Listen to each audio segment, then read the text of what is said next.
সাহায্য চেয়ে অভিনেত্রী তাসনিয়া ফারিনের ফেসবুক লাইভকে ঘিরে তোলপাড় সামাজিক যোগাযোগ মাধ্যম। নেটিজেনরা বলছেন সস্তা মানসিকতার পরিচয় দিলেন তিনি। কি ছিল ফারিনের সেই লাইভে? বিস্তারিত থাকছে ডেস্ক রিপোর্টে।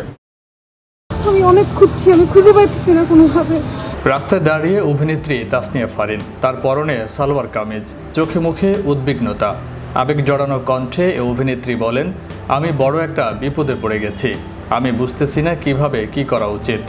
আমি অনেক খুঁজছি, আমার বোনকে কোনোভাবেই খুঁজে পাইতেছি না।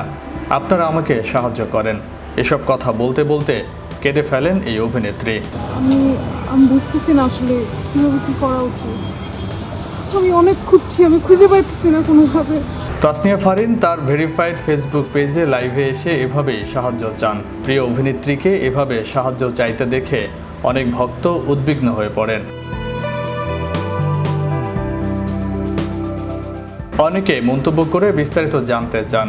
কেউ কেউ ফারিনের জন্য দোয়া প্রার্থনা করেন। লাইভটির শেষাংশে ফারিন বলেন, আমি আমার বোনকে খুঁজে পাওয়ার চেষ্টা করছি। শেষ পর্যন্ত বোনকে খুঁজে পাই কিনা তা জানার জন্য আমার পেজে যুক্ত থাকুন। আমার বোনকে আমি খুঁজে পাইতেছি না। ও স্কুলে গেছিল, হঠাৎ করে দেখি কোনো খোঁজ খবর নয়, বাসায় আসতেছে না। এরপর তাসনিয়া ফারিন একই পোশাকে তোলা কিছু স্থিরচিত্র নিজের ফেসবুক পেজে পোস্ট করেন আর ক্যাপশনে লিখেন, আমার বোনকে কি সত্যি খুঁজে পাবো? এই ঈদে আসছে নিকোষ। আসলে সাহায্য চেয়ে ফারিনের লাইভটি ছিল নিকোষ নাটকের একটি প্রচারের কৌশল। আমার মনে হচ্ছে আমার বোনকে কেউ নিয়ে গেছে, নাকি কি হয়েছে, নাকি কেউ কিছু বলতে পারতেছে না। আর আমার বোনকে খুঁজে পাওয়ার জন্য আমি চেষ্টা করতেছি। আমি শেষ পর্যন্ত আমার বোনকে পাই কিনা। নাটকের গল্পে ফারিনকে এমন রূপে দেখা যাবে, কিন্তু নাটকের প্রচারের জন্য ফারিনের এই মিথ্যা লাইভ ভালোভাবে গ্রহণ করেননি নেটিজেনরা। এই কৌশলকে সস্তা মানসিকতা বলে মন্তব্য করেছেন অনেকে।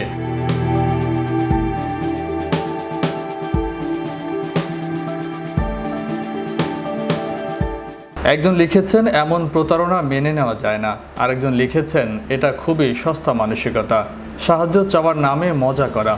প্রশ্ন ছুড়ে দিয়ে মুন্না নামে একজন লিখেছেন, মানুষের আবেগ নিয়ে এভাবে খেলা কি ঠিক? অন্য আরেকজন লিখেছেন, ফাইজলামির একটা সীমা থাকা দরকার। অনেকে বাঘ রাখালের গল্প স্মরণ করে লিখেছেন, আমি আপনাকে আর কখনো বিশ্বাস করব না। এমন অসংখ্য মন্তব্য ভেসে বেড়াচ্ছে কমেন্ট বক্সে। তবে তাসনিয়া ফারিন বলছেন, ব্যতিক্রম কিছুর মাধ্যমে প্রচার শুরু করতে চেয়েছিলাম, যা দর্শকের মনে থাকবে। আর সেই ভাবনা থেকে লাইভটি করা, রহস্য পরিষ্কার করে দিয়েছে।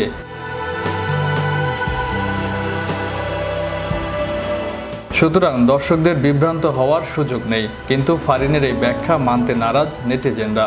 তাদের ভাষ্য, মানুষের আবেগ নিয়ে এভাবে খেলতে নেই। ফয়সাল মাহমুদ, বিশ্ব বাংলা 24, বিনোদন ডেস্ক।